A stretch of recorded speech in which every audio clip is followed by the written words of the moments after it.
Hello, hello, and thank you so much for this opportunity to be with you today.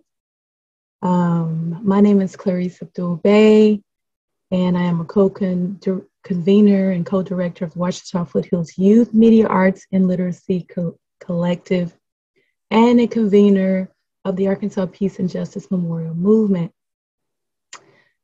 Today, I'm going to be talking with you about utilizing media arts and multisensory integration in memorial truth-telling and restorative practices. And this is a part of the diversity and inclusion in memorial culture. And so we always want to start. I saw this picture, and it made me stop to think. And every time I go into a talk or I facilitate, I always try to remind myself first and everyone else to breathe. And how very important it is to do that, because what we are discussing and talking about right now it's quite heavy, and there will be heavy moments in this particular presentation. And when you get to that space, wherever that is for you in the presentation, then think about the sign. Think about this beautiful sign here that is surrounded by Mother Nature and plants that give off the oxygen and give off the fresh air and to help us breathe, and that we need to breathe. And so this sign is a reminder to do that. Take some deep cleansing breaths when you get to a place of uncomfortability or a place that makes you feel triggered at all. So I would suggest and just ask you to do that. Wise woman said to me, or said to a group of us once, Dr. Denise Anel, and she is here with me, that when we breathe together, we breathe as one, that we are one when we're breathing. And so I want you to keep that in mind. I want you to keep that in mind, because this is about a collective work. So again, thank you for allowing me to be here. And of course, I always want to acknowledge, we have to acknowledge that is a part of diversity, equity, and inclusion in memorial spaces, because this land that we live on, that we breathe, that the waters are on, the mountains, the plains, was and is inhabited by the indigenous First Nations people, also named Native American. But what I would like for you to do is take a moment, just took my cleansing breath, and think about the people of this land. I wanted to make sure that I recognize the people of the First Nations of Florida. And so this particular beautiful piece of art is by an artist named Autumn Dawn Gomez. You can see it here on the screen, from Taos Pueblo, Comanche, and the USDAC, U.S. Native Land, and is using this beautiful piece of artwork. And I wanted to lift it up because I think it's not only beautiful, but it's fitting. And again, I wanted to show, and I wanted us to together collectively think about the land in which we live on, the waters that have been stewarded by these great nations here. And so let's just take a moment to do that. I will name a few. I do not want to mispronounce the names, so I will just name a few: the Seminole, the Timacoco, the Pensacola, Patano, and Appalachia, and many others that are here on the screen that are presented. And I also want to acknowledge the land, the water in which my home and my hometown of the great state of Arkansas, the natural state, as we call it, the Native and the Indigenous First Nations people who lived and stewarded that land were the Quapaw, the Osage, and the Caddo, and many other nations. So I want to recognize that, them, of course. And if you are from a place and a space that you know the names of the First Nations that inhabited and still inhabit this land, please call out the names. You can say it to yourself or out loud. I welcome that. And just take a moment to reflect.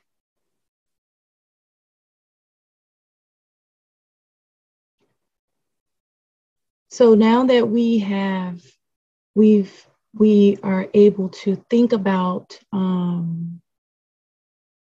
breathing and also reflecting and paying homage and respect in this very diverse and inclusive and equitable space, I want to move on to a little bit about us and who we are and what we do. Ouachita Foothills Youth Media Arts and Literacy Collective we are a 501c3 nonprofit organization located in Pulaski County, Arkansas, and we aim to challenge established thinking through hands-on and multimedia-based experiential learning. And that includes anything from storytelling, art making. We do training with active empathetic listening skills and helping the young folks do things like journalism and solutions-based journalism that, again, help them to empathetically and actively think about what it is that, what the history of the situation or the social determinant was, and how they can better navigate systems, situations, and circumstances in their communities and in their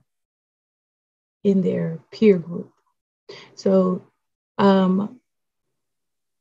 again,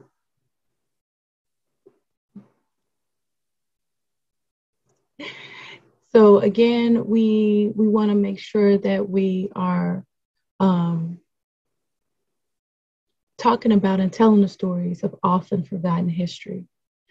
And instead of trying to give our youth a voice, I hear this a lot. When I hear folks saying, I know it's well-meaning, that we want to give people and give folks a voice to speak or talk about an issue. And we like to say that we work with people and we work with our youth to harness, and we give them tools to harness and then express themselves and amplify their voices, and as well as amplifying others.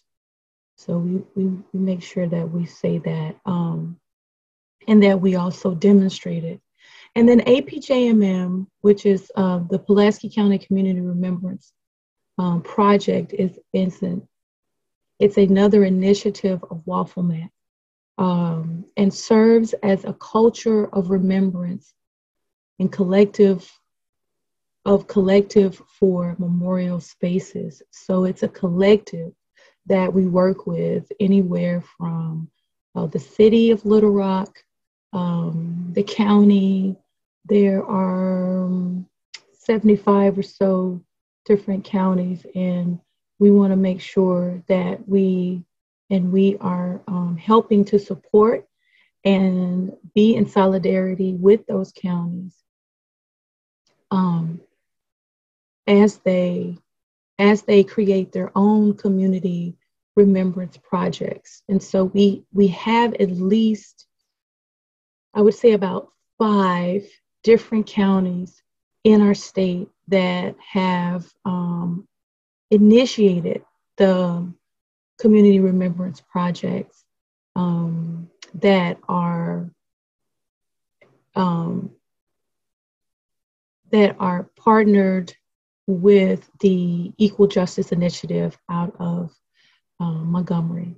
And so we're really happy to be of support and work together to create these remembrance projects, because we know how important they are to memorial culture.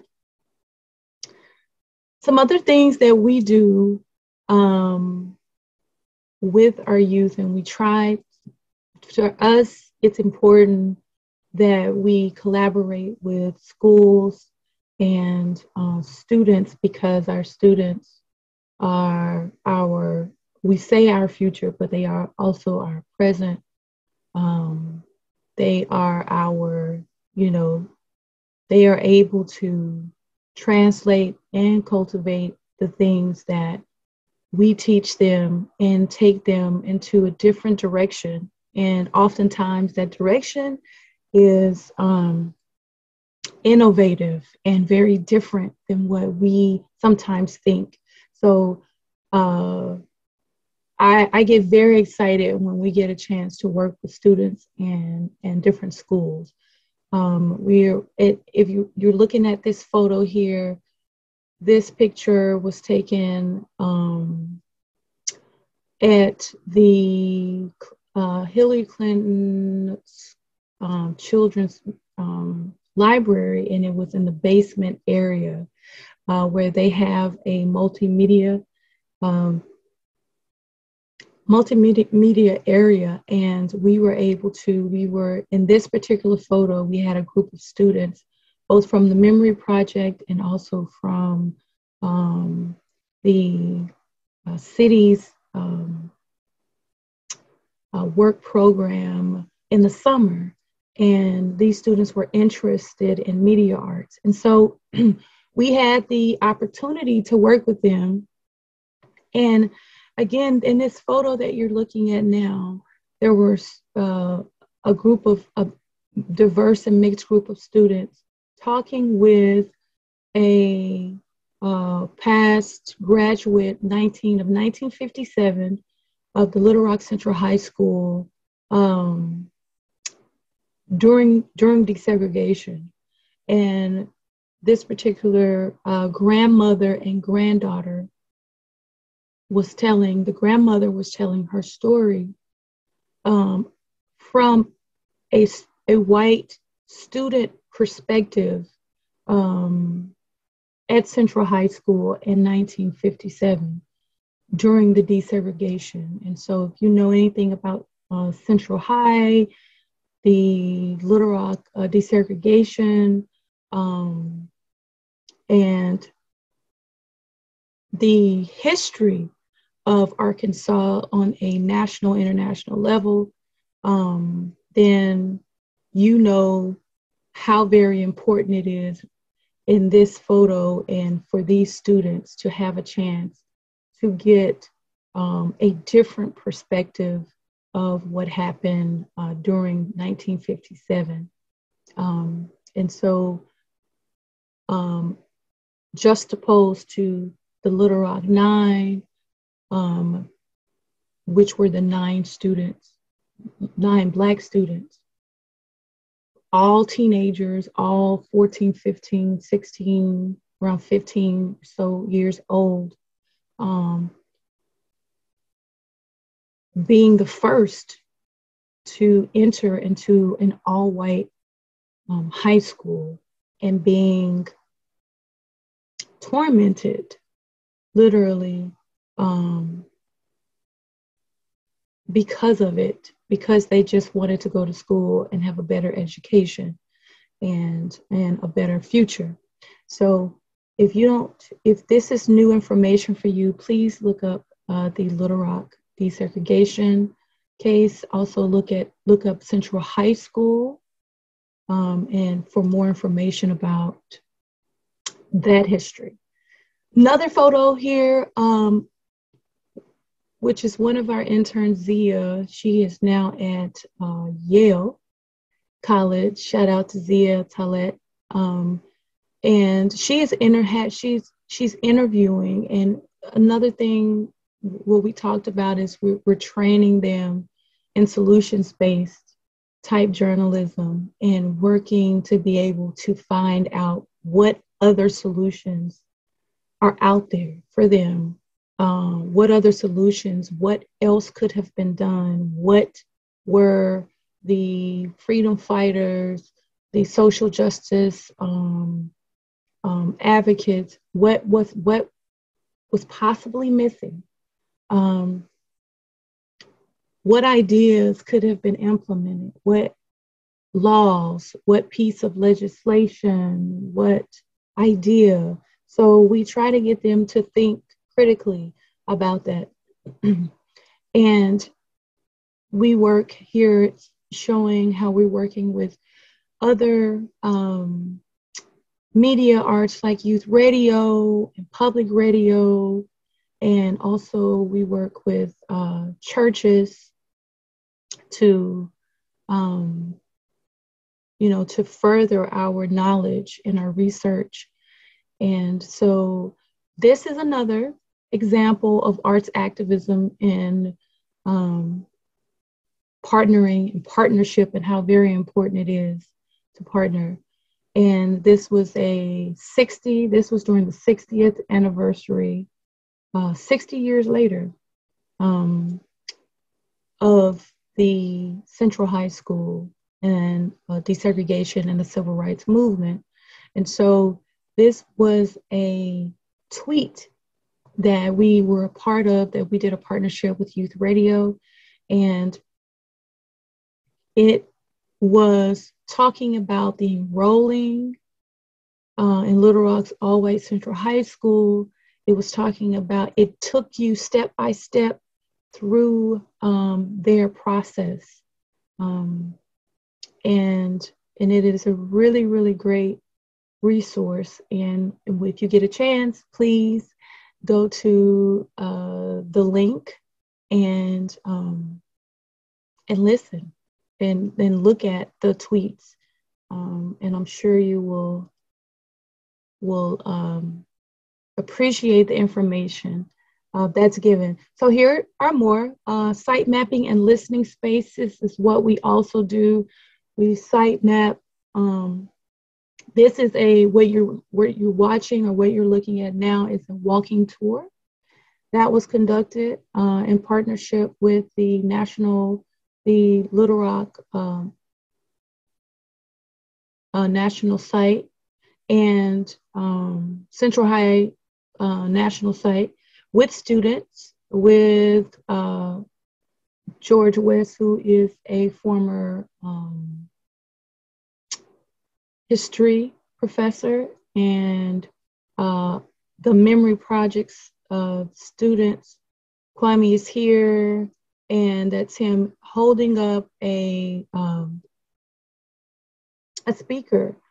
And again, this was a walking tour, and we had neighbors and organizations and different folks who came out to do this walking tour. And at each stop, it would ping, and you could listen to play by play what Elizabeth Elizabeth Eckford, who was one of the Little Rock Nine, who is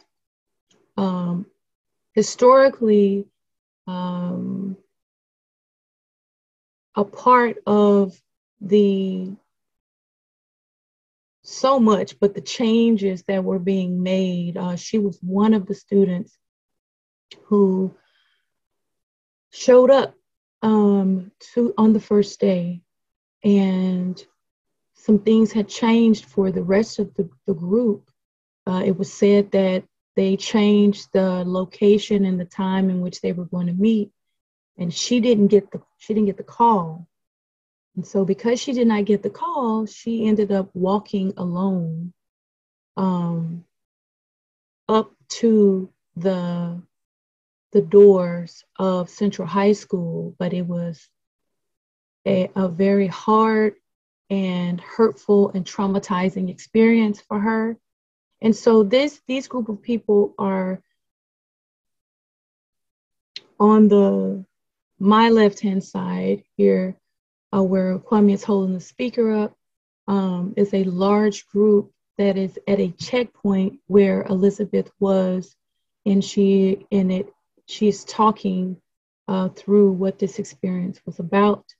And so that is some of the work that we do. Next, we this photo is from the National Memorial for Peace and Justice. And I wanted to take these photos because they were so memorable. We all know and love Maya Angelou, and this saying is on the side of the Enslavement to Mass Incarceration Museum. History, despite its wrenching past, pain cannot be unlived, but if faced with courage, need not be lived again. And so those are powerful words, and I believe them wholeheartedly. And that is what we're trying to accomplish, is truth telling. And so the picture here next to it is in the National Memorial, where the lynching site is. Right when you come in, the sculpture by Kwame Akoto-Bumfu, who is a phenomenal artist whose work is displayed on the grounds and inside of some of the museum area. And this particular photo, there were a lot of striking photos, but this particular sculptures, but this particular one really struck me. And to see this person kneeled down, bowed down, hurting, screaming in agony, in disbelief is what I see and what I saw. And it just so happened to be raining really hard that day. And it was really fitting because I felt like I was at a funeral, and the rain was mixing with tears that day for us, my family. So the rain really brought out the pain in this particular sculpture for me. And then the beginning. So the day that we actually went, again, it was a week or so after the grand opening. This was a family trip. And what we learned changed us for the rest of has changed us for the rest of our lives, and have put us on this path and this trajectory toward truth,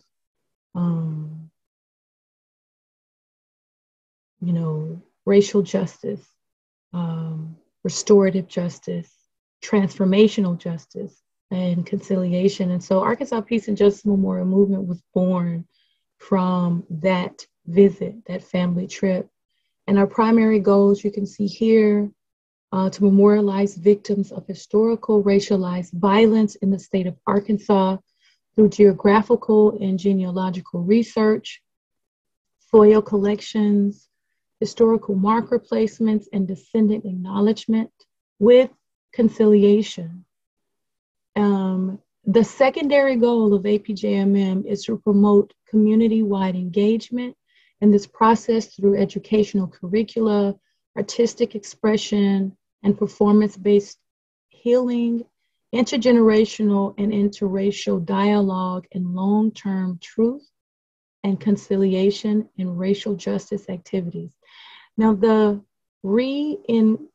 reconciliation has been intentionally, there's an intentional strike there, because we believe that in order for you to reconcile, that there has to be a prior relationship of peace and some harmony there, friendship, respect. And we know in our particular state of Arkansas, there are a recorded 493 racial terror lynchings. And in this particular case, there was never the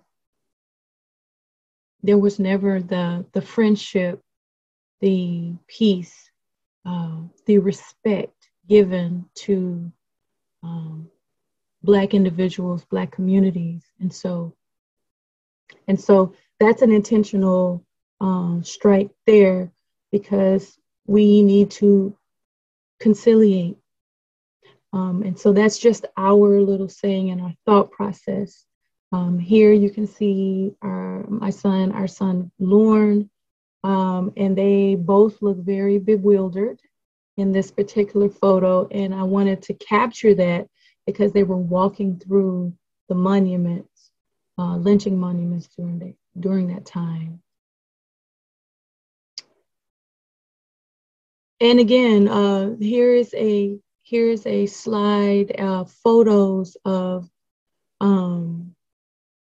what we try to do as far as our process, like we said, dialogue. And this is an in-person social justice film discussion.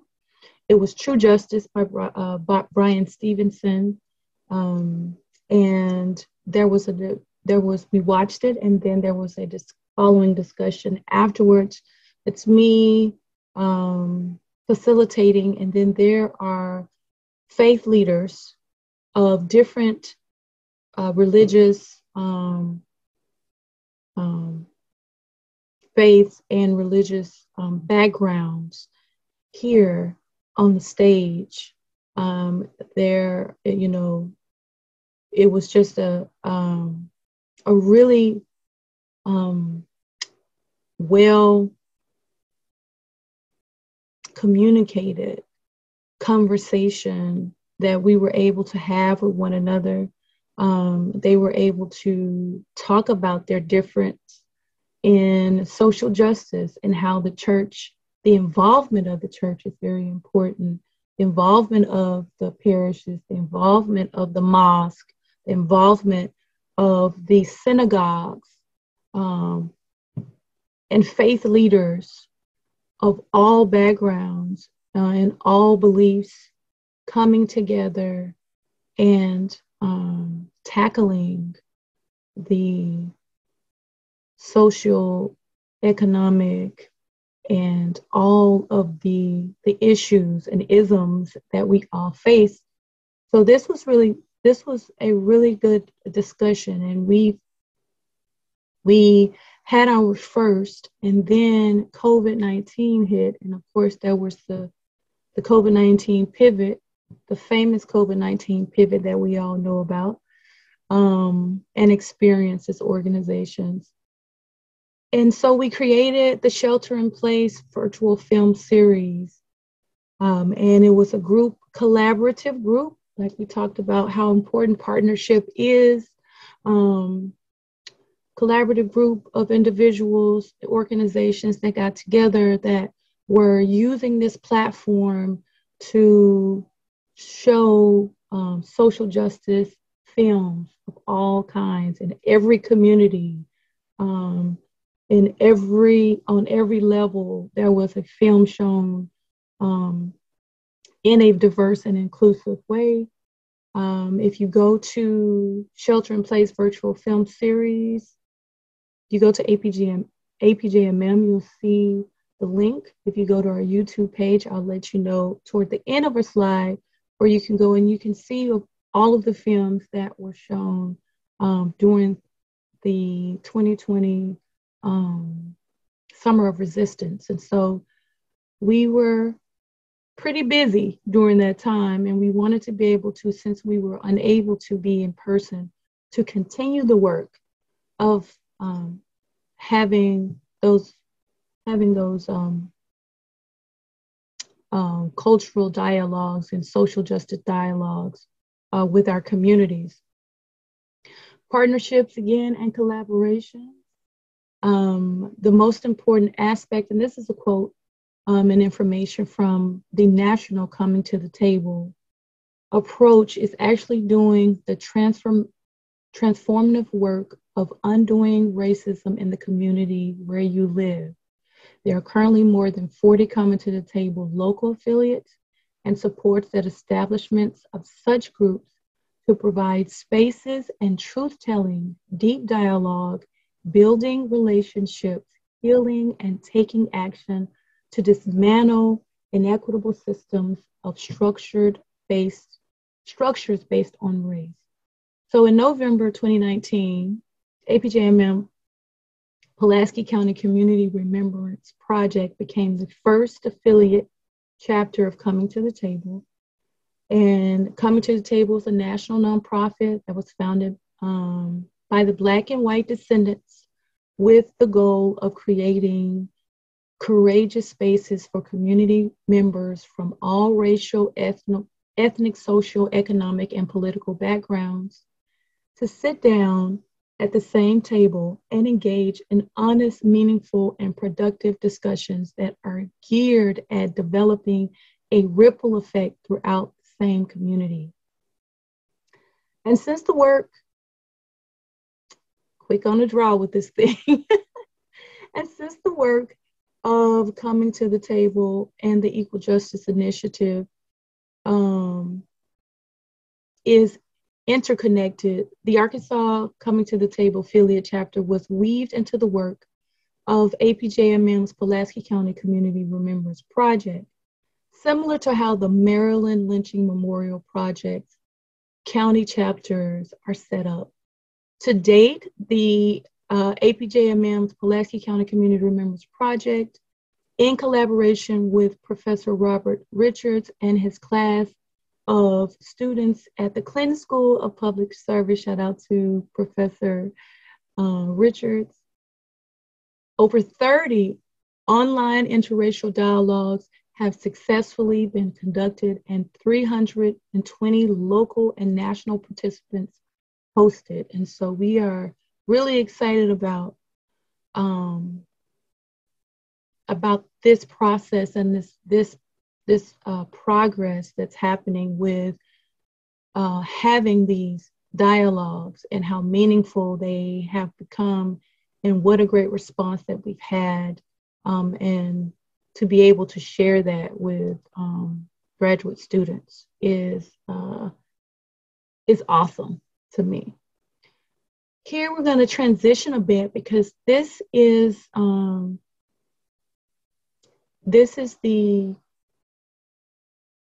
title is Preparing for John Carter's Memorial Marker Ceremony. And in this particular picture, we see a flower bed installation. We see Mr. Alan Wesley, he's a residential contractor who installed the John Carter Memorial Marker. And we'll get more information about who John Carter is as we go. APJMM, Pulaski County Community Remembrance Project. Here you see a photo of Reverend Dr. Denise Donnell offered words of life and reflection during the ceremony. Shout out to Dr. Donnell. She is here with me, and I'm very excited to have her, her partnership and just her being this amazing individual who strongly believes in our liberation. So really excited to have her here with me today.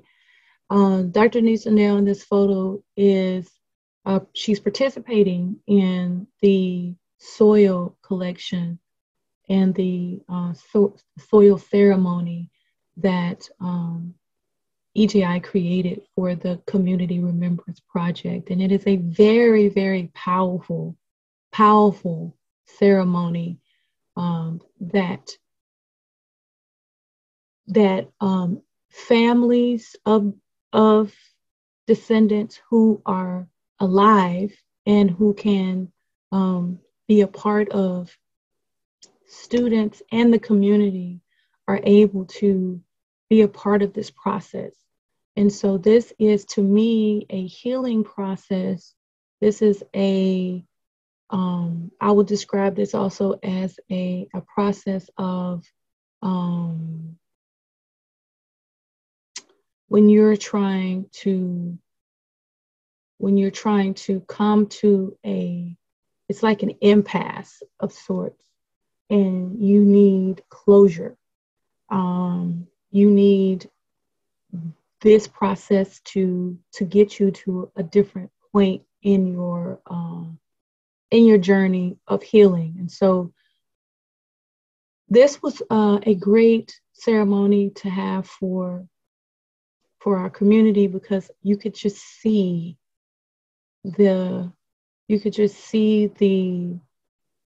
besides it's been very hot, because it was a very hot day. It was probably in the 90s. You can tell by how Dr. D is just profusely sweating. And when you see the video, if you go to our page, you will also see how hard I was breathing and talking to the microphone. So it was a very hot day. But that does not pale and does not compare to what John Carter went through during this particular time. There is a quote here by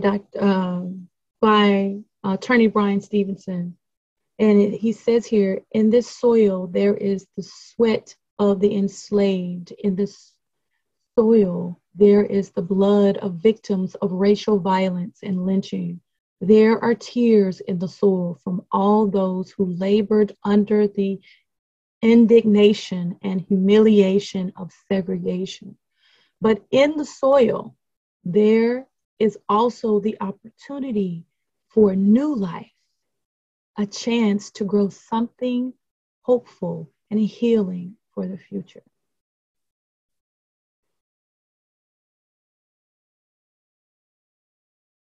I say ashe to that. Okay, so here is if I can scoop me up here. There we go. Here's a video that I want you to watch. This is a video that I recorded of a descendant of one of the lynch mob members. And I named it "Facing the Curses in Pandora's Box," because we know about the Greek story about Pandora's box and the curses of looking into that box and releasing all of the things and all of the negative plagues and the things that haunt us. And so I looked at this particular ceremony, and I called it one, and this process as a descendant, from my view of a descendant looking into a box that of soil that once in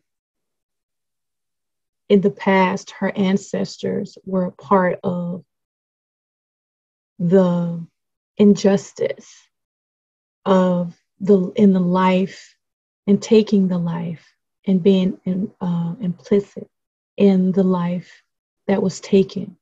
And so facing the curses in Pandora's box, a descendant of a lynch mob uses restorative justice through the process of kindling to heal wounds of the haunted past and present.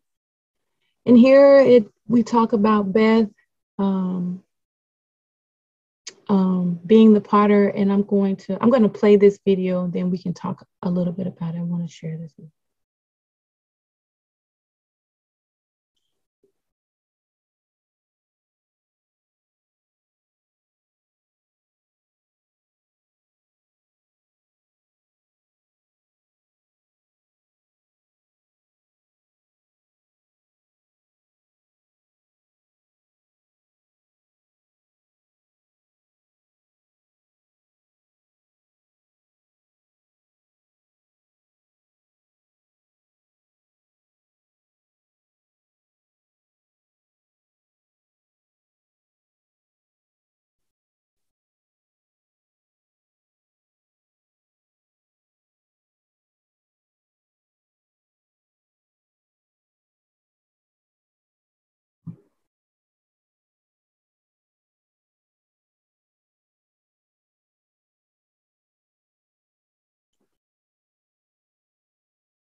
Okay.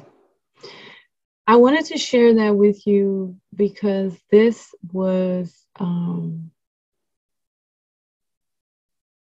this was a moment of her opening that box, taking the soil of John Carter out, and she wanted to make sure she was in her own personal space. She is the director of an art museum in the arts part, and she could have used it there, but she informed me that she wanted to do this at home where because this was personal. This was something that she wanted to do and make it a personal process for her. And I had the pleasure of connecting with her about 2 weeks after our John Carter Memorial Marker ceremony. And in April of 1927, John Carter, a Black man, was falsely accused of assaulting a white woman and her child. Carter was shot, he was hanged, he was burned, and his body was dragged on the back of a vehicle through the Black community in what is thought to be Arkansas's last recorded racial terror lynching. And that's last recorded. And his body was dragged in through the Black community, and it was also through the predominantly 9th Street for Arkansas was during that time was like Greenwood, was like Black Wall Street. During that time, that's what 9th Street, that was the boom, that was the height, was called the line of Black excellence, the economics and everything, and businesses. And so to demoralize and to terrorize the progress of the Black community, his body was taken and dragged down, dragged on the back of a vehicle through the Black community. To be more explicit, because I think it's important to understand the terror. There were churches that were raided for the process of burning his body. Once, excuse me, once he was, they finished mutilating him, they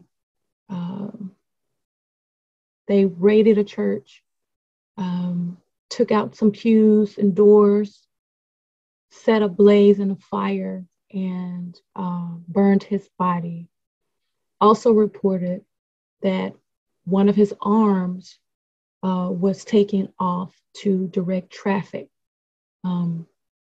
around this mob of this lynch mob. And so Beth, the descendant of one of the lynch mob members, wanted to use her kindling to burn out possible microbes in the jar holding the soil. This was Beth's grandfather that she mentioned. And her process of restorative, transformational justice and allowing her this process was, like, as she stated, it was honest and it was sacred. She says here, I feel very honored that I was able to take part in this because it's hard to know what to do. And of course, you want to help. And she says, I'm proud to be a part of an exhibit, even in such a small way. And the activity of cleansing and sterilizing that soil felt honest, like as a sacred ritual. And I just really believe in the project, and I am glad that I got to have this opportunity. And so we're glad that we had this opportunity to work with Beth in a restorative way, in a transformational way for her, and in a healing way for all of us. Because restorative justice is not singular, it is communal. And so it takes the community has to be involved in restorative justice. This next slide is a continuation, and this is Beth. I named this Beth in the box. Her box kennel there, and then the box that held John Carter's, the soil of the location. Using 208 or 210 degree heating, a process of kindling, Beth is working through her family's complicit past with the cleansing of the soil. And so you see her there with the vessel. After sifting the soil, her kennel is here where she's standing and looking down. And on my right, you can see some of her and her partner's beautiful pottery work that they create together. This slide is called the vessel, and this gives the definition of a vessel: a container such as a cask, a bottle, a kettle, a cup, or a bowl for holding something. But then there's another definition that I thought was very important for this particular iteration: a person into whom some quality such as grace is infused, child of light, a true vessel of the Lord. H.J. Lasky wrote this particular last iteration, and that's what I thought about with this process and working with Beth. The first slide and photo here was a selfie, of course. It was a picture that of me holding this vessel containing the soil of that contained it. And so these are soil remnants on the glass, of course. But for me, holding this like I was holding a person, or in a very loving way was important. That was the symbology for me. And then the remnants in this picture, the other photo, you see a cowrie shell. And the cowrie at the bottom of the vessel represents the value of life and how priceless John Carter's was. And so in certain parts, in different parts of Africa and the Middle East, the cowrie shell is used and valued as currency, and was fertility and all those things. And so it was also a priceless as currency. It was the value of gold at times. It was equal to the value of gold. So I just felt like the cowrie shell symbolized that, that sentiment of John Carter had value. He has value, and there is no value you can put on one's life. The life is priceless. And so I wanted to convey that in these two photos. And also at the bottom of this glass, if you can look down at the bottom of the vessel glass jars that EGI create, they have the state logo etched into the jars at the base of it. And I found that very creative, and also a symbol of where we are. We're in Arkansas, where the tragedy and the terrorism actually took place. And so this is, the saying, many hands make light work. And if you've ever heard that, you understand how important this saying is, that if we are going to create an experience and see diversity, equity, and inclusion in memorial culture, we must have empathy, action, and awareness. We must have those things. And so we all have to come together in order for that to be actualized. And then the photo here on my right is Beth and I with after the finished process, and me spending weeks in different times, in different months with her during this process. There will be a mini documentary about our time together and the process that she actually had to go through. It was more of a lengthy, it wasn't this simple. It was a little more lengthy because when you're pulling the soil, there are rocks and different things and twigs and stuff in it. And so she took the time to do that. And it also diminishes the amount of soil there. So she rinsed it, and she did something like, almost like letting the soil speak in a way. She rinsed it, she kindled it to dry it, she re-sifted it, and so just to create and to pull out the sediment. And so this was a very, this process was a process of symbology, and having her be able to, and to watch her be able to go through this process. It was, like I said, it wasn't as short as that video. So it was very symbolic of a healing process. And here you see Kwame and I, my partner here, at the site of the lynching marker that was put up in June.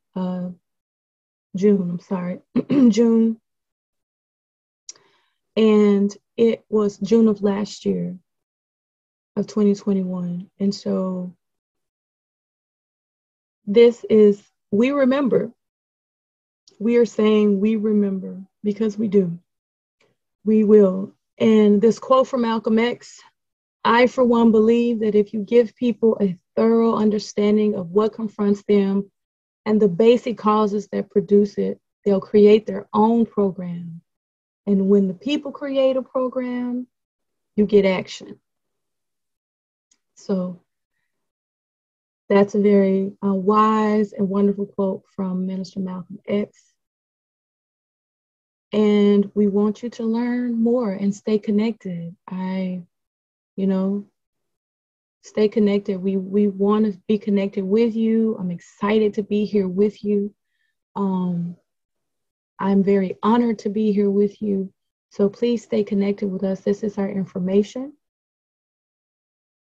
And there will be information about how to connect and how to contact us in our organization, or even me in some of our programs. And you're welcome to contact me. My email is not here, but I can definitely tell you it is apjmm2019@gmail.com. That's apjmm2019@gmail.com. And then you can also go to any of the links, and our email address will be located there. Can't say it enough. Cannot say thank you enough. Just want to say that how very important the work that you do is and how much we appreciate it, how much I truly appreciate the work that you do. And I just wanted, of course, to give some special thanks to Dr. Earl Mawat, who was one of the fellow cohorts in the Cultural Visitors Die course. So thank you so much, Earl, for reaching out to us in our group chats, and just, having the forethought in the brain, this brainchild to bring this here. We did not get a chance to go to Germany and to DC during 2021. And so he said that he was going to make this happen. And so I'm just so very proud of you, and I'm very thankful that you got a chance to do it. And I'm very honored to be here. Of course, the onePULSE Foundation team, Lori, and everyone else that I've been in contact with, and the new people that I'm meeting. So I'm very excited. Cultural Vistas, thank you so much for all that you do. The International Coalition of Sites of Conscience, the Holocaust Memorial Research, Resource and Education Center, University of Central Florida Downtown Campus. Thank you guys. And all of the national and international organizations and attendees. Thank you so much. So very grateful. And we appreciate you.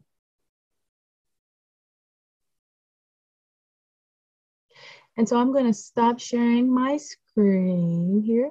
And I want to thank you again for your support. Thank you for this opportunity. This has been this has been a great opportunity for me, and I am honored to be able to share what we do for you and what we do with you. Thank you so much for hanging out and listening to me and listening to some of the work that is being done in the southern states and in the state of Arkansas. So again, much appreciation, and enjoy the rest of the symposium.